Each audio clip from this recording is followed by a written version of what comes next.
Mr. Schiff. Thank you, Madam Chair. Madam Secretary, welcome.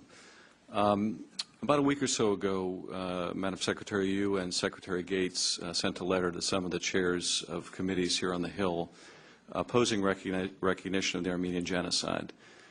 This concerned me for a number of reasons, not the least of which that I don't see how we can have the moral authority that we need to condemn the genocide going on in Darfur if we're unwilling to recognize other genocides that have taken place, if we're unwilling to recognize the first genocide of the last century where 1.5 million people lost their lives. We're all well aware of how the Turkish lobby and Turkey has either implicitly or explicitly threatened because it doesn't want the genocide recognized, and its own difficulty in coming to grips with that chapter of Ottoman history. So I'm not going to ask you about that, but I do want to ask you, do you have any doubt in your mind that the murder of 1.5 million Armenians between 1915 and 1923 constituted genocide? Is there any doubt about that in your mind? Congressman, I think that these historical circumstances require a very detailed and sober look from historians. And what we've encouraged the Turks and the Armenians to do is to have joint historical commissions that can look at this, to have efforts to examine their past, and in examining their past, to get over their past.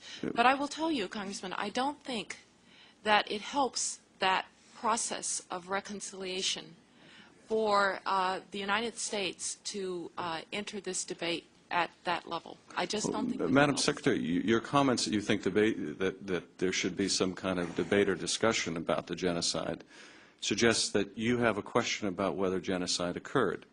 Is that correct? Congressman, I believe that this is something that Turks and Armenians are best to address through their own processes of coming to terms with their history. Lots of people have had to come to terms with their history. Yes, and Madam Secretary, we have to come to grips with our own history, yes, and we do. I personally am well aware of that. Madam Secretary, you come out of academia. Yes. Is there any historic debate outside of Turkey? Is there any reputable historian you're aware of that takes issue with the fact that the murder of 1.5 million Armenians constituted genocide? Congressman, I come out of academia, but I'm Secretary of State now, and I think that the best way to have this proceed is for the United States not to be in the position of making this judgment, but rather for the Turks and the Armenians to come to their own terms about this. Lots of people are coming to terms with their history. In Asia, in Europe, people have had to come to terms Madam with their own Secretary, history. And as you said, we have no reluctance. We have no reluctance to recognize genocide in Darfur. We have no reluctance to talk about the Cambodian genocide or the Rwandan genocide or the Holocaust. Why is it only this genocide? Is it because Turkey is a strong ally? Is that an ethical or moral reason to ignore the murder of 1.5 million people? Why is it we don't say, let's relegate the Holocaust to historians or relegate the Cambodian genocide, the Rwandan genocide? Why is it only this genocide that we should let the Turks acknowledge and not acknowledge? And Madam Secretary, Hrant Dink, who was murdered outside of his office, is not a testimony to Turkish progress. The fact that Turkey brought a Nobel-winning author up on charges of insulting Turkishness because he talked about the murder of the Armenians doesn't show great efforts of reconciliation in Turkey. Why is it only this genocide we're incapable of recognizing? Congressman, we have recognized, and the President recognizes every year in a resolution that he himself issues, the historical circumstances and the tragedy that befell the Armenian people at that time. We do recognize it.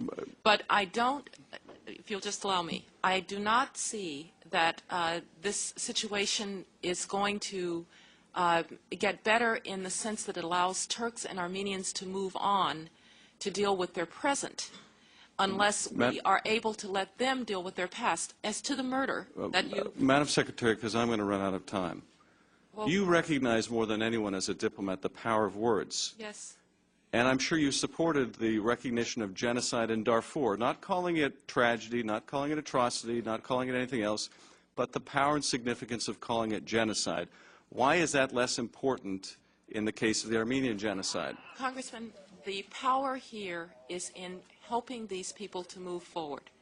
After the murder that you talked about, Turks went into the streets to embrace Armenians and to say that this is not the way that Turks behave. The foreign minister himself has called into question the issue of arresting people for Turkishness. I do think that there is an evolution that is going on in a Turkey that is democratizing and democratizing before our very eyes, and where Turks will be able to deal better with their history. But I do believe that people are better left to try and deal with this themselves if they're going to be able to move forward. We have to ask ourselves, what is the purpose here? And I think the purpose is to acknowledge, of course, the historic tragedy. But the purpose is also to allow Turks and Armenians to be able to move forward. And yes, Turkey is a good ally, and that is important. But more important is that, like many historical tragedies, like many historical circumstances of this kind, people need to come to terms with it and they need to move on. We've done that in our own country. People have done it in Europe. People have done it in Asia. Madam Secretary, and I think it's the best way to have them move forward together.